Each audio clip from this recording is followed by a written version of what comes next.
Hi, today I'm going to do a makeup tutorial on cat eyes. A lot of my friends and coworkers asked me how I did it. It's pretty easy once you learn how to do it, but it's kind of hard to explain, and I hope this tutorial helps.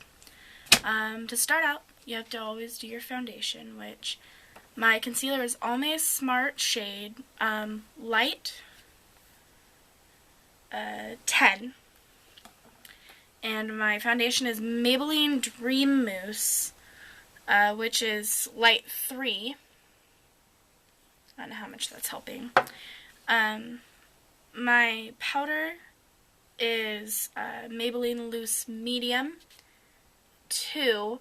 I always go a shade darker on my powder because it just makes you look a little more natural.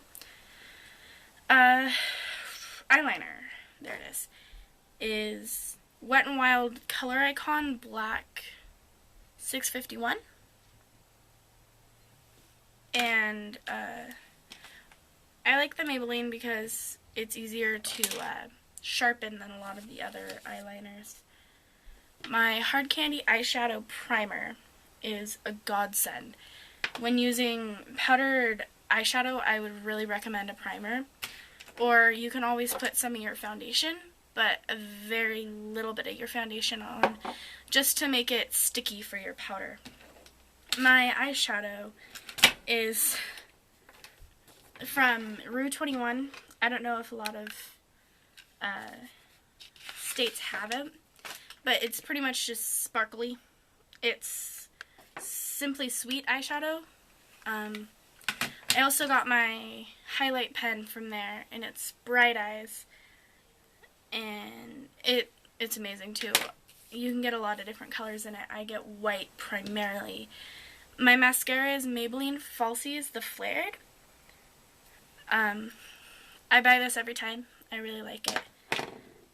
And my lip gloss is Plexigloss from Hard Candy. You can get the Hard Candy brand at Walmart. And you can get most of my makeup at Walmart except for the stuff from Rue 21. I actually have to go to out of town for that. I get my makeup remover wipes from the dollar store, but you can use baby wipes. It's just a little harder, I think, for the eyes than if you get stuff that's meant to go for your eyes. My brushes are both from Eco Tools. That one's upside down.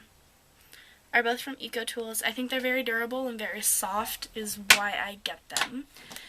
We're going to start with concealer. A lot of people use it as a foundation, which is kind of a major no-no, because concealer is there just to even out your skin tone for your foundation. And since I have big rosy red cheeks, I always go for those first. And I found that people with big rosy red cheeks have more of a discolored mouth, and once you cover that up, it becomes a little more mixed together. It's just mostly the color of your cheeks. My cheeks were actually redder earlier, but I had to restart this video a couple times, so I still have a little bit of makeup on.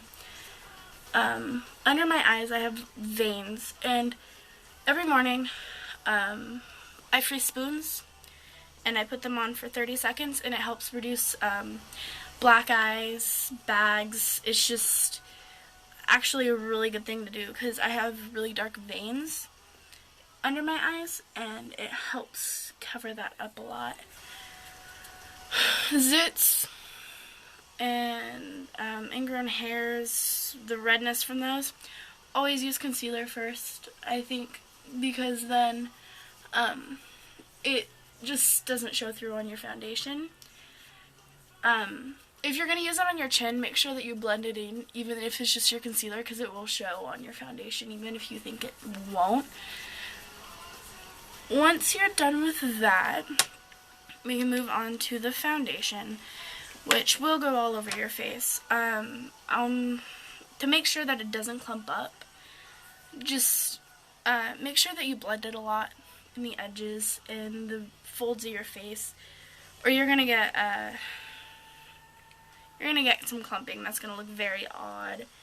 I always start with my forehead because I like to work up and down. Just, I always work side to side when I'm brushing though. A lot of people don't recommend it, but I think that it evens it out better than if you were going up and down. Because going up and down, it leaves streaks.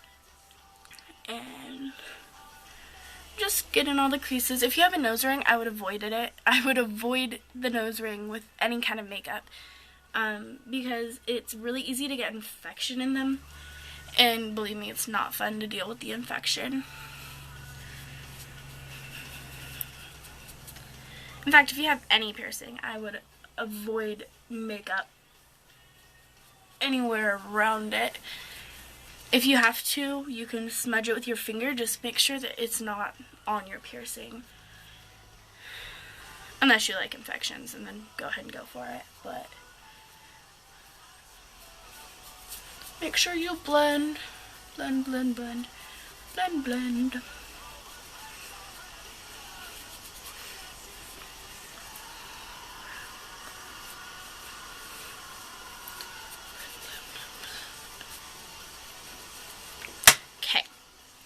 So, I always get a paper towel afterwards, after I'm done with my concealer and my foundation, because even if I think I don't clump somewhere, I do. Mostly right here. A lot of people don't realize they clump right there. It looks really weird, especially if you have glasses like I do. And so, I always start there first, and I get it nice and small, and I'll just rub up and out. You can rub however you want, but it also helps blend it. I don't know, my nose, you know. But don't rub too hard because you don't want all of the makeup to come off. It just blends it. And that's a lot of excess that you don't need on there because the powder will cover up a lot of it. Next, we do go to the powder, which again is the Maybelline. And I do this two different ways. I either set it in there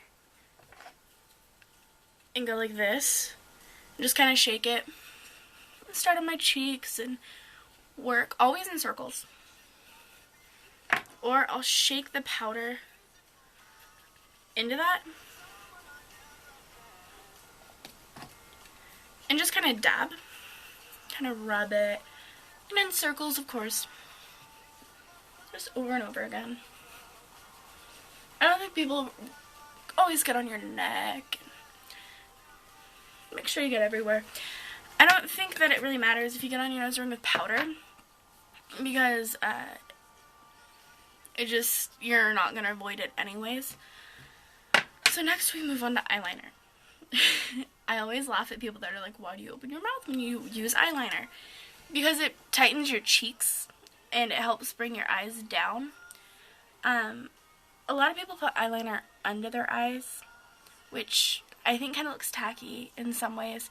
It's easier just to pull the bottom lid where your bags are. Kind of get as close to rim as you can. Pull it. Use the tip. And just, you know, smudge on there. Draw it on. Nice and thick if you want. I wouldn't go as thick. Just make it look a little natural. Like you've been wearing it for a couple hours.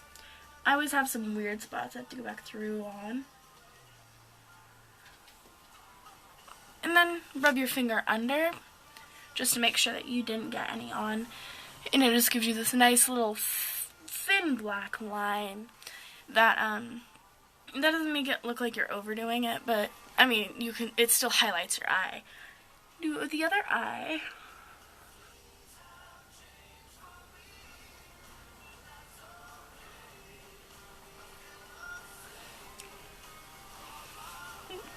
Make sure they look a little even. And then we will move on to eyeshadow. Okay, I don't do top eyeliner because with my mascara I'll make it look like there's eyeliner on the top.